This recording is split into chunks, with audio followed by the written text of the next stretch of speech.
جی ہاں ناظرین، پکی خبر کے ساتھ میں ہوں آپ کا میزبان راجہ واجد، اور آج ہمارے ساتھ موجود ہیں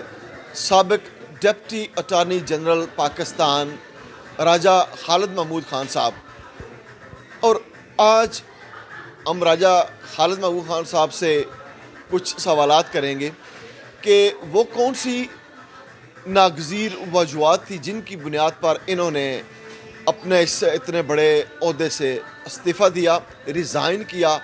اور deputy speaker Qasim Khan sorry کی وہ کون سی رولنگ تھی جس کے خلاف جا کر انہوں نے اتنا بڑا یہ قدم اٹھایا، اور کیا وجوہات تھی. جی السلام علیکم راج صاحب. وعلیکم السلام. راج صاحب بہت شکریہ. میرے ریزائن کی وجہ یہ تھی کہ deputy speaker Qasim Khan sorry, جس طرح کہ آپ بتا چکے ہیں، انہوں نے 3 اپریل کو نو کانفیڈنس موشن جو کہ اپوزیشن کی طرف سے موو کی گئی تھی کہ عمران خان جو پاکستان کے وزیر اعظم تھے وہ اکثریت کھو چکے ہیں، انہیں میجورٹی کا کانفیڈنس وہ انسپائر نہیں کر رہے، میجورٹی ان پہ اپنا کانفیڈنس ریپوز نہیں کر رہی، تو لہٰذا انہیں عہدے سے برطرف کیا جائے. یہ نو کانفیڈنس موشن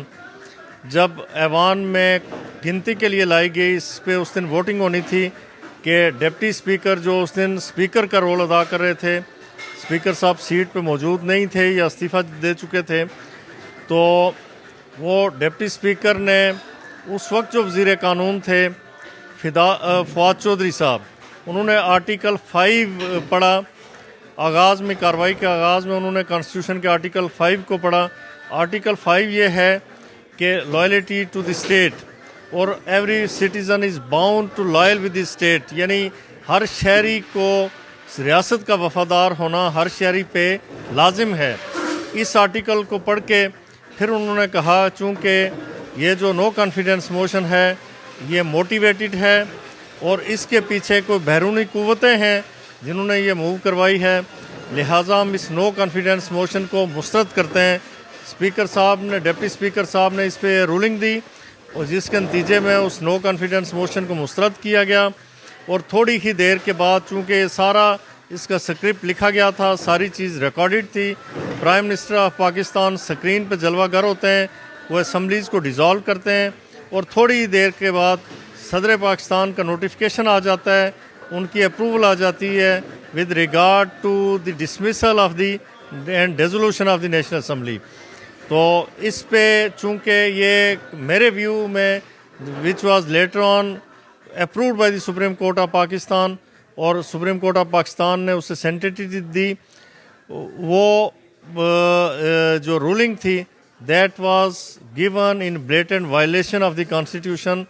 کانسٹیٹیوشن قطعاً یہ اختیار نہیں دیتا اسپیکر کو یا ڈپٹی اسپیکر کو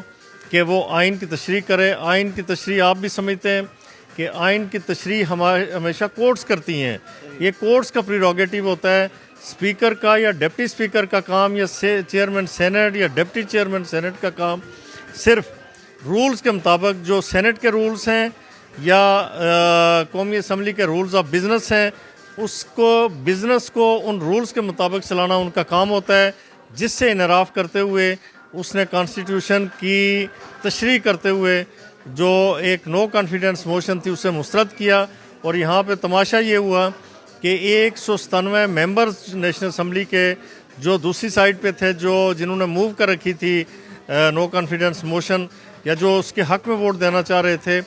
انہیں غدار ڈکلیئر کیا گیا، چونکہ کہا گیا کہ وہ اسٹیٹ سے لائل نہیں رہے، وہ کسی اور کے ہاتھوں میں کھلونا بن گئے ہیں، لہٰذا یہ نو کانفیڈنس موشن لے کے آئے. تو انہیں غدار قرار دیتے ہوئے اس نو کانفیڈنس موشن کو مسترد کیا گیا، جو پاکستان کی کیا برِ صغیر کی تاریخ میں ایسا نہیں ہوا. آپ کو یاد رہے کہ انڈیا میں نو کانفیڈنس موشن 27 دفعہ آئی اور پاکستان میں 3 دفعہ نو کانفیڈنس موشن موو کی گئی، لیکن ایسا پہلے کبھی بھی نہیں ہوا. یہ پریسیڈنٹڈ تھا، جس پہ میں نے امیجیٹلی جب میں نے یہ سنا تو فوراً ایک میسیج ڈرافٹ کر کے متعلقہ اداروں کو بھجوا دیا کہ I will no more part of this system and part of the attorney general office and I will not serve as the deputy attorney general for Pakistan any more. اچھا